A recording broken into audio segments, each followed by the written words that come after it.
Okay, I am back. आज अपन पढ़ेंगे इस चैप्टर का लास्ट टॉपिक। छोटू सा टॉपिक है, हम थोड़ा सा डिटेल में पढ़ लेंगे। अब ये मत समझना कि ये चैप्टर लंबा चला गया है, ऐसा नहीं है। इस चैप्टर में हम थोड़े थोड़े बेसिक बना रहे थे, इसलिए चैप्टर लंबा गया है। इन बेसिक्स की मदद से आगे के चैप्टर्स में बहुत सारे डेरिवेशन बहुत अच्छे हो जाएंगे, क्योंकि यही डाइपोल वापस घूम के आएंगे, यही इलेक्ट्रिक फील्ड वापस घूम के आएगा, यही फोर्स वापस घूम के आएगा, यही सुपरपोजिशन प्रिंसिपल वापस घूम के आएगा आगे वाले चैप्टर्स में, यही वेक्टर्स, यही स्केलर्स, यही राइट एंगल ट्राइंगल वापस घूम के आएंगे आगे के डेरिवेशंस में। तो हमने यहाँ पर उन सब चीज़ों को थोड़ा सा अच्छे से कर लिया। जिन बच्चों ने नहीं किया है उन बच्चों से रिक्वेस्ट है, प्लीज़ ये सारे वीडियो जो भी इस चैप्टर में कवर हुए हैं उनको अच्छे से देख लेना, क्योंकि यहाँ पे बेसिक बना है। उसके साथ साथ क्लास 11th में बेसिक मैथ्स के वीडियो अगले वीक से अपलोड होने स्टार्ट हो जाएंगे अपने ही चैनल पे। तो ध्यान रखना, आप में से जिन जिन बच्चों की गणित कमज़ोर है ना, vector algebra, trigonometry, differential calculus, integral calculus, और क्या करवाऊंगा, लॉगरिथम भी करवा दूंगा उसमें। ठीक है, करवा दूंगा। ये सारी चीज़ें जो अपने को 12th में भी चाहिए वो सारे वीडियोस 11th में अपलोड होंगे। तो जिन बच्चों को यहाँ पे प्रॉब्लम आ रही है वेक्टर में, वेक्टर के कंपोनेंट देखने में, आई कैप जे कैप समझने में, ये वेक्टर एडिशन समझने में, है ना, सुपरपोजिशन प्रिंसिपल समझने में, ये सारी चीज़ें ट्रिग्नोमेट्री में समझने में, वो सब बेसिक मैथ्स के वाले वीडियो देख लेना। ठीक है, बहुत सारी चीज़ें कवर हो जाएंगी। ओके, ठीक है, चलो फिर शुरू करें। पक्का एकदम डन? तो आ जाओ फिर। देखो, ये टॉपिक है आखिरी। ये टॉपिक बोलता है, इसको भूल जाओ, डिस्काउंट डन डन डन, ऐसा पढ़ो। व्हाट हैपन, क्या होगा अगर एक डाइपोल रख दिया जाए यूनिफॉर्म इलेक्ट्रिक फील्ड में? इसको भूल जाओ। आपसे ये क्वेश्चन ऐसे पूछा सकता है, what will happen if a dipole is placed in an uniform electric field? या फिर ऐसे पूछा जा सकता है, calculate the torque on a dipole in an uniform electric field. Okay, दोनों ही सिचुएशन में सेम चीज़ बनेगी। अब पहले तो ये देख लो कि ये यूनिफॉर्म इलेक्ट्रिक फील्ड, उसमें फिर रखेंगे डाइपोल। डाइपोल रख के क्या होगा वो हम देख लेंगे। ठीक है, अब देखो, इलेक्ट्रिक फील्ड तो मैंने देखा था, याद है? Electric field line, plus charge की वजह से बाहर जाने वाली लाइन, माइनस चार्ज की वजह से अंदर आने वाली लाइन, और मैंने दो चार्ज रख के देखे थे, प्लस से जा रहा था, माइनस पे आ रहा था। याद है? याद है ना? ऐसा ऐसा बनाया था, इनको मैंने इलेक्ट्रिक फील्ड लाइन का नाम दिया था। ऐसे जा रहा था, ऐसे जा रहा था, ऐसे जा रहा था, ऐसे जा रहा था, इसमें ऐसे आ रहा था, डिचकाउं हो रहा था। ठीक है, मैंने बोला था ये ये इलेक्ट्रिक फील्ड लाइंस हैं। ठीक है, तो इलेक्ट्रिक फील्ड लाइंस अगर ये हैं, अब मेरे को बोला जा रहा है यूनिफॉर्म इलेक्ट्रिक फील्ड। ध्यान से देखना, समझने वाली चीज़ है, ये समझ लोगे आगे बहुत काम आएगी। ठीक है, अब मुझे एक बात बताओ, इलेक्ट्रिक फील्ड लाइन से इलेक्ट्रिक फील्ड कैसे मिलता था? याद करो कि अगर ये इलेक्ट्रिक फील्ड लाइन है, यहाँ पे इस पॉइंट पे अगर मुझे इलेक्ट्रिक फील्ड निकालना है, ये तो है इलेक्ट्रिक फील्ड लाइन, अगर इस पॉइंट पे मुझे इलेक्ट्रिक फील्ड निकालना है तो इस पॉइंट पे मैं टेंजेंट ड्रॉ करता था, और टेंजेंट इलेक्ट्रिक फील्ड की डायरेक्शन में देख लेता था, यही होती थी इलेक्ट्रिक फील्ड की डायरेक्शन। याद आ रहा है? तो इलेक्ट्रिक फील्ड लाइन से इलेक्ट्रिक फील्ड की डायरेक्शन निकालने के लिए उस पॉइंट पर टेंजेंट ड्रॉ करनी रहती है इलेक्ट्रिक फील्ड लाइन की डायरेक्शन में। अंतर समझ में आया? ओके, क्या अच्छा आपको ये पता है कि इलेक्ट्रिक फील्ड नाम की बला वेक्टर क्वांटिटी है? क्योंकि जब मैंने इलेक्ट्रिक फील्ड इंटेंसिटी को डिफाइन किया था तो इलेक्ट्रिक फील्ड इंटेंसिटी में मैंने बोला था कि अगर एक टेस्ट चार्ज Q किसी इलेक्ट्रिक चार्ज के प्रेजेंस में F फोर्स एक्सपीरियंस करता है, नेट F फोर्स, तो उस पर इंटेंसिटी कितनी होती है? F/Q। वहाँ पर इलेक्ट्रिक फील्ड इंटेंसिटी कितनी होती है? F/Q। इलेक्ट्रिक फील्ड इंटेंसिटी और इलेक्ट्रिक फील्ड एक ही तो चीज़ है। तो क्या इलेक्ट्रिक फील्ड वेक्टर क्वांटिटी नहीं हुई थी? याद करो, प्लस से बाहर जा रही थी, माइनस पे अंदर आ रही थी, यानी कि डायरेक्शन भी थी ज़रूरत, और साथ में इसका मैग्नीट्यूड क्या आ रहा था? पॉइंट चार्ज की वजह से KQ/R²। ये तब मैग्नीट्यूड और ये थी डायरेक्शन। यानी कि इलेक्ट्रिक फील्ड में दो चीज़ें हैं, मैग्नीट्यूड और डायरेक्शन। बहुत ही ध्यान से देखना, ध्यान से देखोगे तो चमक जाएगा। इलेक्ट्रिक फील्ड में दो चीज़ें हैं, मैग्नीट्यूड और डायरेक्शन। अब मुझे कहा जा रहा है यूनिफॉर्म इलेक्ट्रिक फील्ड। यूनिफॉर्म मतलब एक समान, इसका मतलब जो भी है उसमें मैग्नीट्यूड और डायरेक्शन दोनों ही सेम रहनी चाहिए। अगर कुछ भी बदला तो यूनिफॉर्म नहीं है, अगर दोनों सेम है तो यूनिफॉर्म है। अब इसको समझो कि आखिर में कहना क्या चाह रहा हूँ, आखिर में कहना क्या चाह रहा हूँ। ये समझ गए तो ये हो गया, ये समझ गए तो ये हो गया, ये समझ गए तो ये हो गया, सिंपल। मान लो मैंने आपसे कहा कि ये इलेक्ट्रिक फील्ड की लाइन्स हैं, discount discount Duddon Duddon done, ठीक है। अब मुझे एक बात बताओ, इस पूरी इलेक्ट्रिक फील्ड लाइन्स में पहले तो मुझे ये बताओ कि डायरेक्शन किधर है इलेक्ट्रिक फील्ड की। ये तो है इलेक्ट्रिक फील्ड लाइन, बार बार नहीं बताऊंगा, ये जो रिप्रेजेंटेशन है ये इलेक्ट्रिक फील्ड लाइन्स हैं, ठीक है।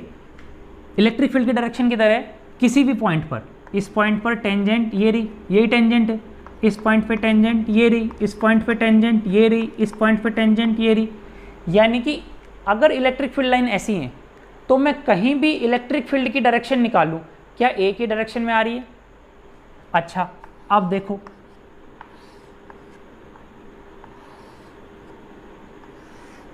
मान लो एक मेरे पास ये है, इसको भूल जाओ, इसको देखो, ठीक है। अब मैं बोलूँ कि यहाँ पर इलेक्ट्रिक फील्ड, एक ये इलेक्ट्रिक फील्ड लाइन है।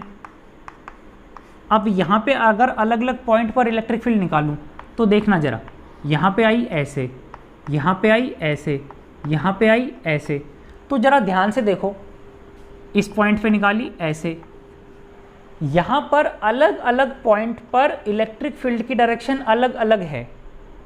इलेक्ट्रिक फील्ड खुद एक तो मैग्नीट्यूड चाहिए और एक डायरेक्शन चाहिए। अभी मैंने बोला कि अगर इलेक्ट्रिक फील्ड यूनिफॉर्म है, इसका मतलब मैग्नीट्यूड भी हर जगह यूनिफॉर्म है और डायरेक्शन भी हर जगह यूनिफॉर्म है।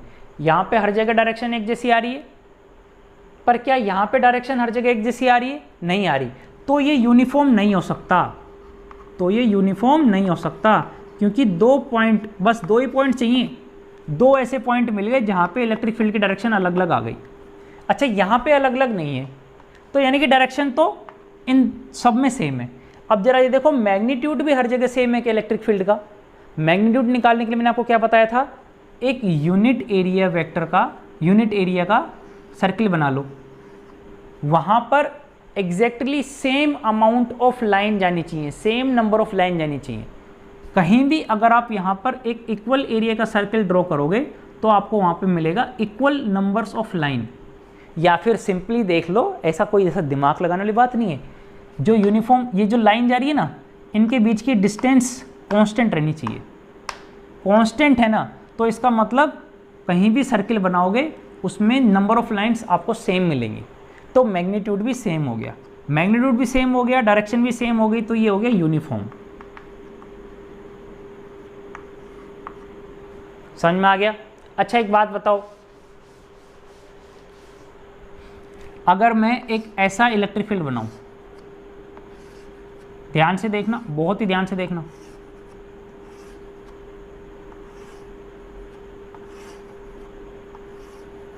मैं आपको कहूं कि मेरा ये आईआईटी के क्वेश्चन है, आईआईटी लेवल के, और नेट में तो आते ही आते हैं, ठीक है। अगर मैं आपसे कहूं कि मेरे पास एक ऐसा इलेक्ट्रिक फील्ड है, ये इलेक्ट्रिक फील्ड लाइन है, बताओ कि ये यूनिफॉर्म है या नॉन यूनिफॉर्म है। कुछ नहीं करना, किसी भी पॉइंट पर अगर मैं टेंजेंट ड्रॉ करूंगा किसी भी पॉइंट पे, तो मुझे मालूम है वो ऐसे ही जाएगी। किसी पॉइंट पे टेंजेंट पकड़ लो, ये लो, किसी भी पॉइंट पे टेंजेंट निकाल लो, हर जगह एक ही डायरेक्शन आ रही है, तो डायरेक्शन तो सेम है इलेक्ट्रिक फील्ड की। क्या मैग्नीट्यूड भी सेम है? नहीं है ना। देखो लाइंस के बीच में स्पेसिंग चेंज हो रही है, सिंपल सा मुझे दिखाई दे रहा है, लाइन के बीच में स्पेसिंग चेंज हो रहा है। यहाँ पर मैं सर्किल में 3 लाइन आ जाएंगी, हो सकता है यहाँ पे सर्किल में एक भी ना आ पाए, हो सकता है यहाँ पे सर्किल में एक ही आए, और हो सकता है यहाँ पे सर्किल में 2 ही आए। अगर मैं इक्वल अमाउंट, दिखाई दे रहा है ना, देखो लाइन का स्पेसिंग अलग अलग है, तो यानी कि यहाँ पे डायरेक्शन तो सेम है पर मैग्नीट्यूड जो है ना वो सेम नहीं है। तो यानी कि ये यूनिफॉर्म हुआ कि नॉन यूनिफॉर्म, दोनों सेम है तो ही यूनिफॉर्म होता है। तो यानी कि ये हो गया नॉन यूनिफॉर्म। अंतर समझ में आया? आपको मैग्नीट्यूड और डायरेक्शन दोनों सेम मिलनी चाहिए। यानी कि अगर इलेक्ट्रिक फील्ड लाइन बनी हुई है तो मैं किसी भी पॉइंट पर टेंजेंट ड्रॉ करूं तो वो हर बार एक ही डायरेक्शन में आनी चाहिए, अलग अलग में नहीं आनी चाहिए। तो डायरेक्शन सेम हो गई और सारी इलेक्ट्रिक फील्ड लाइन के बीच में स्पेस एक जैसा रहना चाहिए, तो मैग्नीट्यूड सेम रह गई। अगर दोनों सेम हो गई तो यूनिफॉर्म। अगर कोई भी एक अलग हो गई, जैसे यहाँ पर मैग्नीट्यूड अलग हुई, इससे पहले वाले एग्जाम्पल में डायरेक्शन अलग हुई थी, है ना, तो वो नॉन यूनिफॉर्म हो गया। तो ये कौन सा हो गया? Non uniform. तो अब समझ में आ गया uniform non uniform electric field. ठीक है, अच्छा ये बताओ ये कैसा है? ये देख लो, आप देखोगे अलग अलग पॉइंट पर अलग अलग डायरेक्शन आएगी, तो मैग्नीट्यूड चेक करने की जरूरत ही नहीं है। अगर इलेक्ट्रिक फील्ड की डायरेक्शन ही अलग अलग हो रही है तो नॉन यूनिफॉर्म हो गया। डायरेक्शन भी, मैग्नीट्यूड भी देख लो, यहां पर ज़्यादा लाइन है, यहां पर कम है, क्योंकि यहां पे चार्ज ओरिजिनेट हो रहा है। ठीक है, तो ये नॉन यूनिफॉर्म है। ओके, अच्छा अब मेरे को ये समझ में आ गया। तो अब मैं देखूंगा अगला कंसेप्ट। ये कंसेप्ट भी बहुत इंपॉर्टेंट है, आगे बहुत काम आएगा। अब मैं यूनिफॉर्म इलेक्ट्रिक फील्ड लेता हूं। समझ में आ गया? इन लाइंस का मतलब क्या है? इन सब के बीच में स्पेस कांस्टेंट रहना चाहिए, डायरेक्शन एक जैसी होनी चाहिए। अब पहले तो मैं इस यूनिफॉर्म इलेक्ट्रिक फील्ड में एक चार्ज रख के देखता हूँ। अब याद करो, मैंने जब आपको इलेक्ट्रिक फील्ड लाइन का डायग्राम बताए थे तो मैंने आपको बोला था लाइंस प्लस से ओरिजिनेट होके माइनस पे चलती हैं। याद आ रहा है? ठीक है, फिर मैंने आपको इलेक्ट्रिक फील्ड की डायरेक्शन भी बताई थी और मैंने फोर्स भी निकालना बताया था। मैंने बताया था किसी भी चार्ज पे फोर्स क्या होता है? E क्या होता है? F/Q। तो यहाँ से फोर्स क्या निकलेगा? Q into E vector. तो अगर Q पॉजिटिव है तो फोर्स इलेक्ट्रिक फील्ड की डायरेक्शन में हो गया। अगर Q नेगेटिव है तो फोर्स इलेक्ट्रिक फील्ड के अपोजिट डायरेक्शन में हो गया। तो यानी कि अगर Q पॉजिटिव है, अगर पॉजिटिव चार्ज रखूँगा तो इस पर फोर्स किधर लगेगा? इधर प्लस रखते ही प्लस E की डायरेक्शन में। E की डायरेक्शन किधर है? इधर ही है। मतलब प्लस चार्ज पे फोर्स लगेगा इस तरफ, और किसी भी चार्ज पे अगर इस चार्ज के वैल्यू मैंने रख दी Q, इलेक्ट्रिक फील्ड की वैल्यू रख दी E, तो Q चार्ज को E इलेक्ट्रिक फील्ड में रखने पे फोर्स कितना लगता था? पुराने में देख चुका हूँ, Q इंटू E वेक्टर। ठीक है, अगर मैं यहाँ पर एक नेगेटिव चार्ज रखूँ तो क्या होगा? नेगेटिव चार्ज रखते ही नेगेटिव ऑफ E वेक्टर हो जाएगा फोर्स, यानी कि इलेक्ट्रिक फील्ड में नेगेटिव डायरेक्शन आ जाएगी फोर्स की। तो अगर इलेक्ट्रिक फील्ड की डायरेक्शन ये है तो इस पर फोर्स की डायरेक्शन कौन सी हो गई? ये। अगर ये मेरा चार्ज है Q charge E electric field में रखा है, तो अगर डायरेक्शन कंफ्यूज कर रही हैं तो लर्न करने का, याद रखने का एक छोटा सा तरीका बता देता हूँ। ट्रिक क्या थी? प्लस से निकल रहा था, माइनस पे जा रहा था, तो यहाँ पर इमेजिन कर लो कि देखो ऐसे जा रहा है लाइन, तो प्लस से कहीं ओरिजिनेट हुआ होगा और ये यहाँ पे आ रहा है, तो यहाँ पर कहीं माइनस होगा। अब देख लो, यहाँ पे प्लस चार्ज, इस प्लस को ये प्लस तो रिपेल कर रहे हैं और ये माइनस अट्रैक्ट कर रहे हैं, तो इस प्लस चार्ज पे फोर्स किस डायरेक्शन में लगेगा? इस डायरेक्शन में। इस माइनस चार्ज को ये माइनस तो रिपेल कर रहे हैं और ये प्लस अट्रैक्ट कर रहे हैं, तो इस पे फोर्स किधर लगेगा? इस डायरेक्शन में। ये भी मैं आपको बता चुका हूँ, फिर से मैंने बता दिया है। तो यानी कि अब मेरी दो चीज़ें कवर हो गई। क्या यूनिफॉर्म इलेक्ट्रिक फील्ड कहते किसे? कवर हुआ। ओके, यूनिफॉर्म इलेक्ट्रिक फील्ड किसको कहते हैं?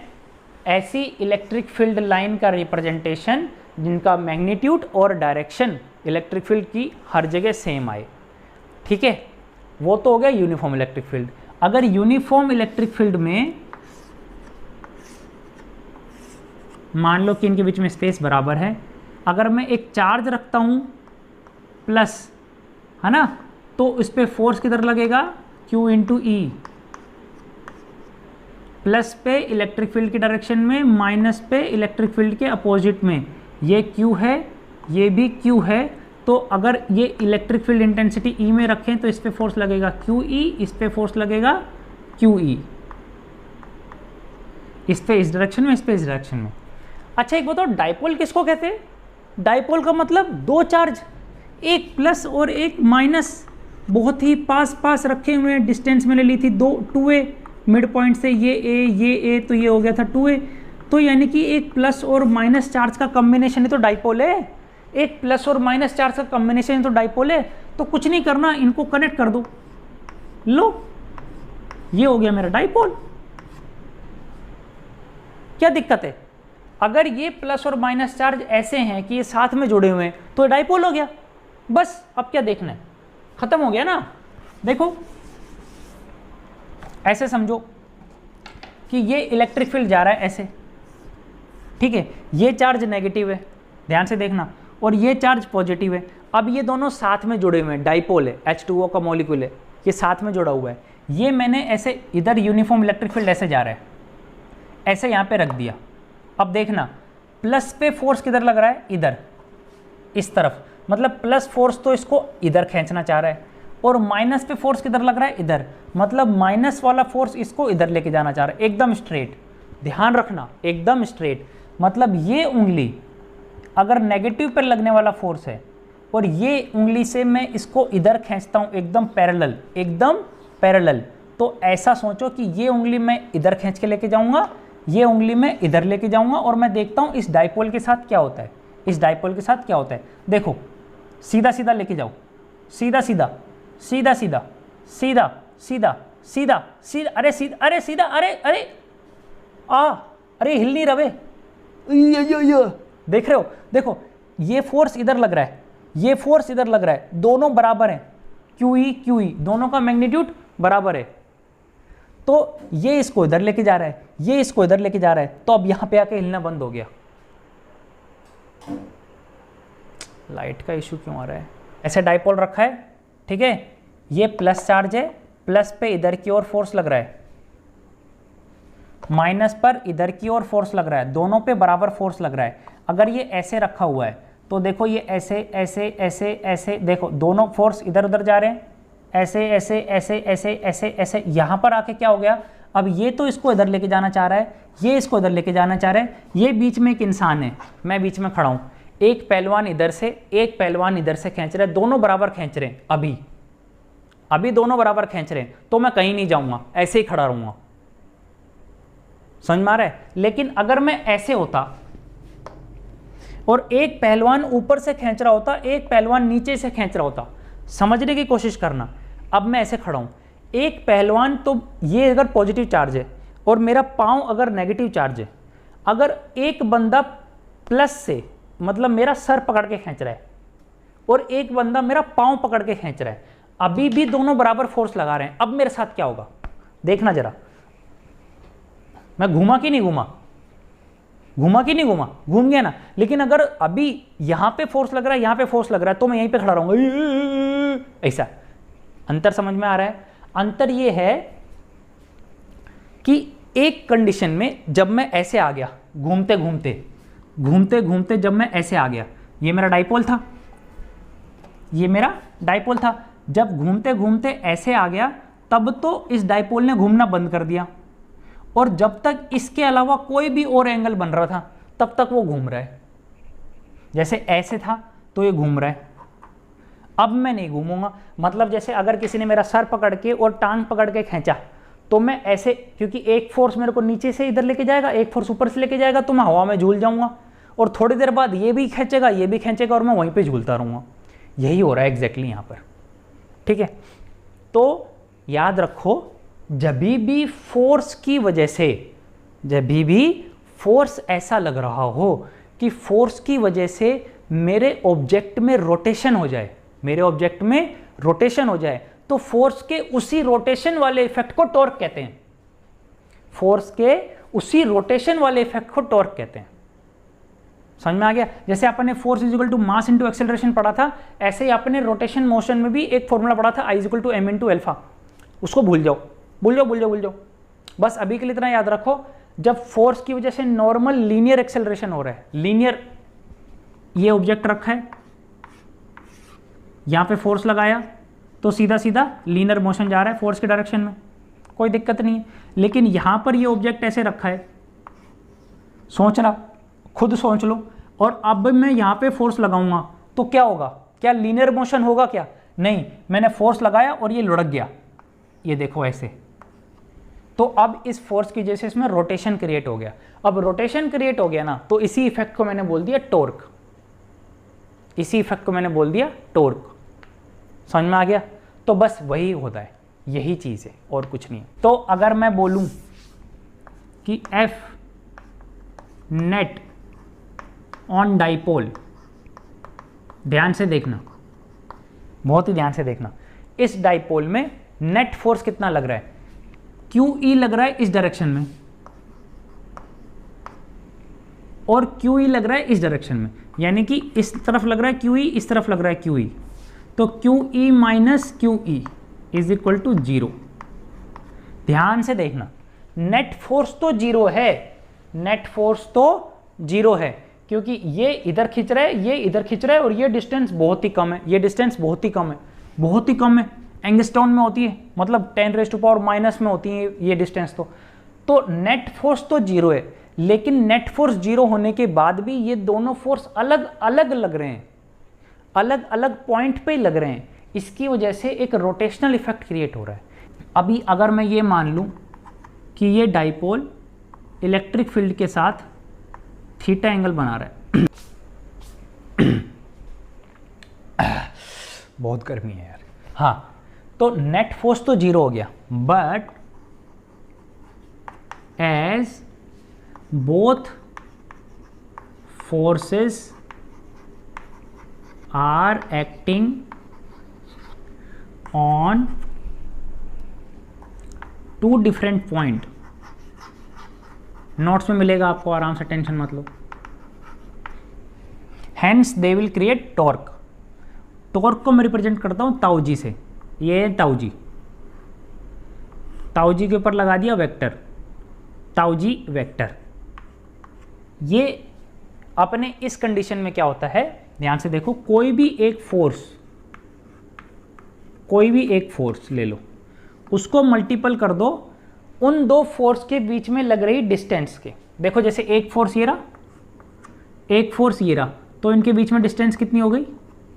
देखो ध्यान से, ये डाइपोल रखा है, इधर एक फोर्स लग रहा है, इधर एक फोर्स लग रहा है, तो इन दो पैरेलल लाइन को अगर आप एक्सटेंड करोगे तो पैरेलल लाइन के बीच में डिस्टेंस क्या होती है? ये वाली, ये परपेंडिकुलर डिस्टेंस। ठीक है, तो ये perpendicular distance, force into perpendicular distance between force, ये आपको देगा टॉर्क यहां पे। ठीक है, तो कोई भी एक फोर्स की वैल्यू लिख दो, यहां भी QE, यहां भी QE, तो फोर्स की वैल्यू क्या होगी? Q into E into perpendicular distance between these two forces. अब मुझे एक बात बताओ, ये डिस्टेंस निकालनी है आपको, ये कितना है? याद करो, माइनस Q है ये प्लस Q है, और मैंने डाइपोल की लेंथ कितनी ले रखी है? हमेशा 2a। ये मुझे मालूम है थीटा, डाइपोल इलेक्ट्रिक फील्ड से कितना एंगल बना रहा है? थीटा। ये 2a है, ये थीटा है, याद करो 2a थीटा, तो ये क्या हो गया? 2a cos थीटा, ये क्या हो गया? 2a sin theta. शाबाश, देखा बेस कितना काम आता है। तो परपेंडिकुलर डिस्टेंस कितनी हो गई? 2a into sine theta. अच्छा मुझे एक बात बताओ, Q इंटू 2a ये क्या है? Q एक चार्ज का मैग्नीट्यूड इंटू डिस्टेंस, ये है मेरा डाइपोल मोमेंट का मैग्नीट्यूड। याद आ रहा है डाइपोल मोमेंट का? P वेक्टर क्या था? Q into 2a minus Q से प्लस Q। याद आ रहा है? तो ये हो गया मैग्नीट्यूड और ये हो गया डायरेक्शन, ये हो गया मैग्नीट्यूड और ये हो गया डायरेक्शन। तो ये मैग्नीट्यूड हो गया ना, ये यहां पे लिख दो, बचा क्या? E। P का मैग्नीट्यूड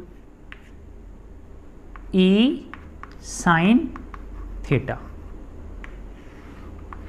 अभी जिन लोगों ने वेक्टर प्रोडक्ट पढ़ा है, जिन लोगों ने वेक्टर प्रोडक्ट पढ़ा है, उनको पता है कि अगर एक वेक्टर है A, एक वेक्टर है B, अगर मैं उनका वेक्टर प्रोडक्ट करता हूं, मतलब अगर दो वेक्टर का मल्टीप्लिकेशन मुझे वेक्टर क्वांटिटी देती है, तो वो होता है A का मैग्नीट्यूड नहीं पता उनको टेंशन लेने की ज़रूरत नहीं है, मैथ्स की क्लास में कवर हो जाएगा, तब देख लेना।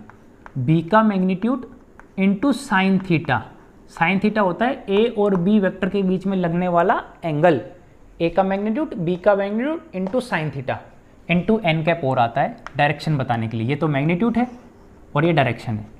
दो वेक्टर का मल्टीप्लिकेशन इस तरीके से कि जो नई क्वांटिटी आई वो भी वेक्टर है। अब ध्यान से देखो, P का मैग्नीट्यूड E का magnitude into sine theta, sine theta होना चाहिए A और B के बीच में लगने वाला एंगल, P और E के बीच में लगने वाला एंगल। P क्या था, माइनस है, प्लस की ओर वेक्टर ये रहा P और ये रहा E। P और E के बीच में एंगल कितना है, थीटा ही तो है। तो यानी कि एक वेक्टर का मैग्नीट्यूड इंटू दूसरे वेक्टर का मैग्नीट्यूड इंटू इनके बीच में लगने वाला एंगल। अगर मुझे जो क्वांटिटी दे रहा है वो खुद एक वेक्टर है, ध्यान से देख लो, ये मुझे खुद एक वेक्टर दे रहा है, तो यानी कि ये क्या हो गया, ये क्रॉस प्रोडक्ट हो गया, ये वेक्टर प्रोडक्ट हो गया। यानी कि मैं इसको लिख सकता हूं P vector cross E vector. ये क्रॉस वो नॉर्मल क्रॉस नहीं है जो अपन अलजेब्रा में लगाते हैं कि 2 × 4 = 8, ना ना ना ना ना ना ना, ये गलती मत कर देना। ये है दो वेक्टर के बीच में क्रॉस और इसको बोलते हैं वेक्टर प्रोडक्ट। क्या बोलते हैं, वेक्टर प्रोडक्ट। इसका मतलब ये है कि ये एक वेक्टर क्वांटिटी है, ये एक वेक्टर क्वांटिटी है और इन दोनों का मल्टीप्लिकेशन ऐसे हो रहा है कि जो रिजल्टेंट आ रहा है वो भी वेक्टर क्वांटिटी है, जो रिजल्टेंट आ रहा है वो भी वेक्टर क्वांटिटी है। ठीक है, क्या आपको ये बातें समझ में आई?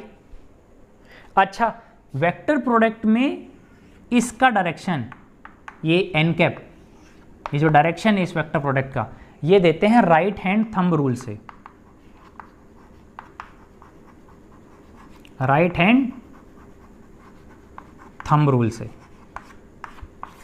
ठीक है। अभी ये कैसे होता है, बहुत सिंपल है, कोई बड़ी बात नहीं है। राइट हैंड की फिंगर को एक वेक्टर की डायरेक्शन में रख लो। कौन से वेक्टर के डायरेक्शन में, पहले वाले की डायरेक्शन में। तो मुझे एक बात बताओ, -q से +q ही तो मेरा p वेक्टर है ना। तो -q से +q में तो राइट हैंड की फिंगर आ गई।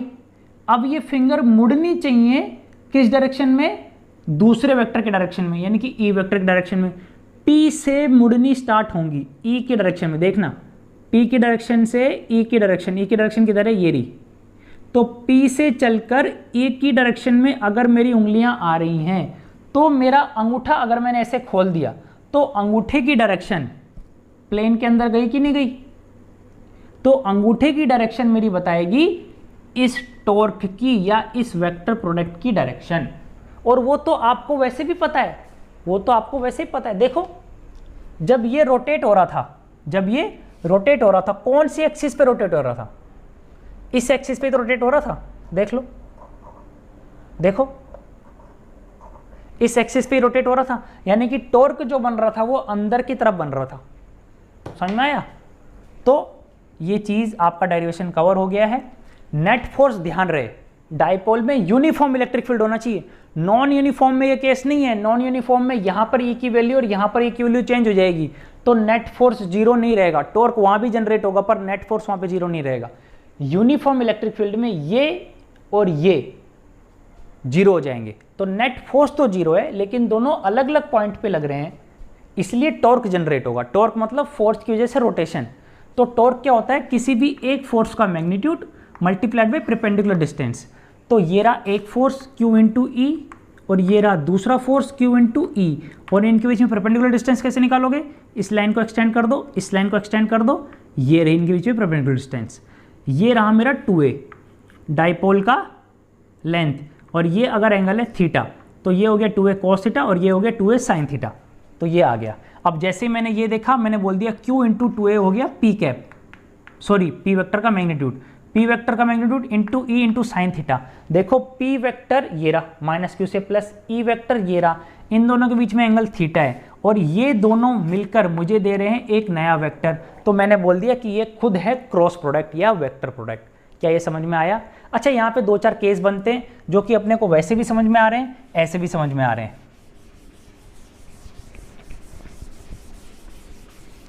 देख लो, अब मैं आंसर लिखता हूँ डायरेक्टली।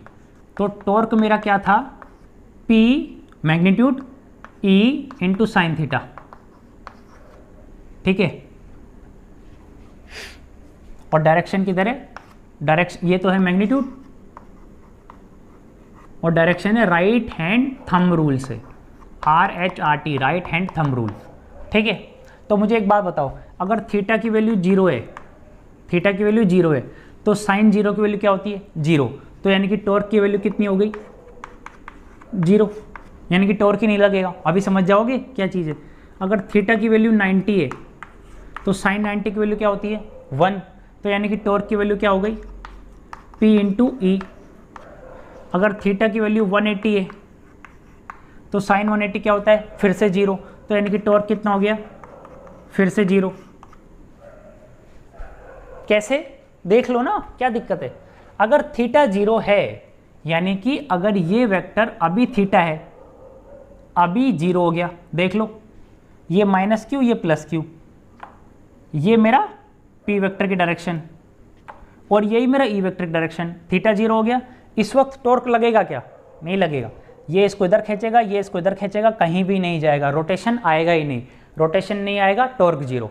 अगर थीटा 90 है, मतलब माइनस क्यू से प्लस क्यू, ये रहा, ये तो हो गया P vector, minus Q plus Q, और ये मेरा हो गया E वेक्टर, और ये हो गया थीटा 90। देखो, ये देखो, इस केस में इधर इस पे फोर्स लगेगा, इधर इस पे फोर्स लगेगा, और रोटेशन आएगा, और बहुत अच्छा आएगा। इतना अच्छा आएगा कि ये मैक्सिमम वैल्यू है, क्योंकि मैं जानता हूँ साइन 90 मैक्सिमम होता है, साइन की वैल्यू मैक्सिमम +1 जाती है, मैक्सिमम +1। तो इस पूरे की मैक्सिमम वैल्यू कितनी जा सकती है, P इंटू ई, यानी कि ये जो है ये मैक्सिमम है, ठीक है। अगर थीटा 180 हो गया, मतलब P ऐसे लग रहा है, ये माइनस क्यू है, ये प्लस क्यू है, और E ऐसे लग रहा है, और एंगल है 180। देखना, माइनस क्यू रेड वाला था, प्लस क्यू ये रहा, इलेक्ट्रिक फील्ड ये रहा। अभी माइनस पे तो लग रहा है इधर की तरफ, इधर इस तरफ, और प्लस पे लग रहा है इस तरफ, तो अभी भी तो देखो रोटेशन नहीं आया, ये यहीं की यहीं। और अगर मैंने इसको उल्टा कर दिया, ये वाला केस देख लो, कहाँ देखोगे, ये इलेक्ट्रिक फील्ड है और यही P है, माइनस क्यू प्लस क्यू, और यही P है, ये देख लो। अगर ये अब ये ऐसे रखा है तो क्या होगा, ये इसको ऐसे लेके जाएगा, ये इसको ऐसे लेके जाएगा, रोटेशन नहीं आएगा। समझ में आ गया, सारे कंडीशन कवर हो गई, पक्का, कोई दिक्कत, ओके। तो चैप्टर हो गया है ख़त्म। अब इस चैप्टर में कुछ नहीं बचा है, लेकिन अब मैं आपसे कुछ बातें करना चाहूँगा।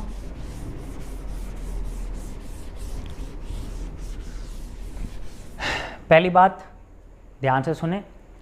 अब क्योंकि जहाँ तक मुझे लग रहा है ये लॉकडाउन बहुत लंबा जाएगा, ये लॉकडाउन बहुत लंबा जाएगा।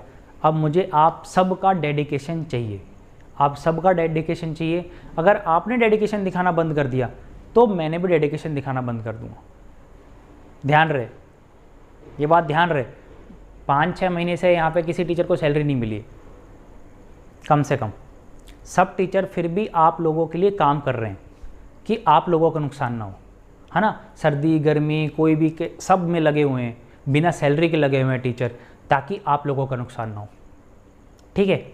मैं यहाँ पे ये नहीं कह रहा हूँ फीस जमा कराओ, मैं आपको ये कह रहा हूँ कि अगर कोई अपनी तरफ से आप लोगों के लिए इतना कर रहा है कि बेस्ट से बेस्ट, हर टीचर अपना जितना डेटा यूज़ करना है, सब चीज़ अपनी नई नई चीज़ें खरीद रहा है, अपने आप को नई नई चीज़ों में ट्रेन कर रहा है, ताकि आपके पास बेस्ट से बेस्ट ऑप्शन वो दे सके बिना सैलरी के, तो क्या आप लोगों की थोड़ी सी रिस्पॉन्सिबिलिटी, थोड़ी सी ड्यूटी नहीं बनती?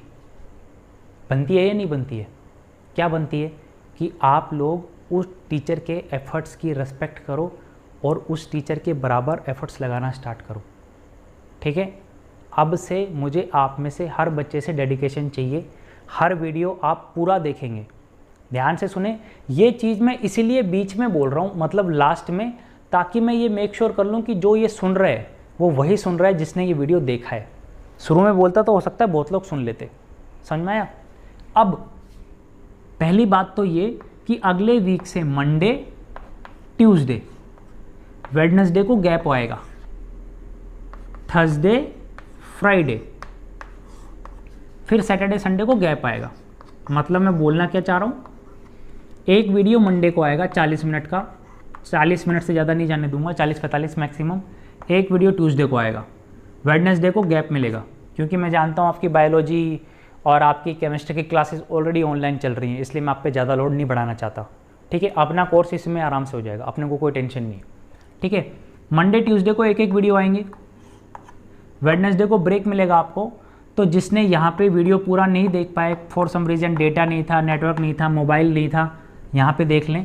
फिर थर्सडे और फ्राइडे को एक एक वीडियो आएगा 40-40 मिनट का, और सैटरडे संडे फिर से ब्रेक मिल जाएगा आपको। तो हर वीक के वीडियो उसी वीक में ख़त्म करते चले, पहली बात। दूसरी बात, अब से मुझे आपका हर वीडियो में रिएक्शन चाहिए, हर वीडियो में। मतलब पसंद आया तो लाइक करो, नहीं पसंद आया डिसलाइक करो, कुछ नहीं समझ में आया कमेंट करो, अच्छा लगा कमेंट करो, बुरा लगा कमेंट करो। अभी मुझे आप में से हर बच्चे का रिएक्शन चाहिए। अगर आपके रिएक्शन ही नहीं आएंगे ना, तो बस ये बात समझ लेना मैं बहुत ही सनकी किस्म का इंसान हूँ, फिर मैं कब छोड़ दूंगा आपको पता नहीं चलेगा। ठीक है, हर वीडियो में आपका रिएक्शन आना चाहिए, क्योंकि बिना ये फिर वन वे क्लास हो जाएगी। मुझे पता ही नहीं चलेगा कि आप में से कितने बच्चों को समझ में आ रहा है, कितने बच्चों को नहीं में आ रहा। कितने बच्चे हैं जो भी मेरे कॉन्टेक्ट में, मुश्किल से 1-2 जो रेगुलरली मुझे फ़ोन करते हैं या मैसेज करते हैं, जो मुझे बताते रहते हैं। बाकी मुझे किसी स्टूडेंट का कोई अता पता ही नहीं है।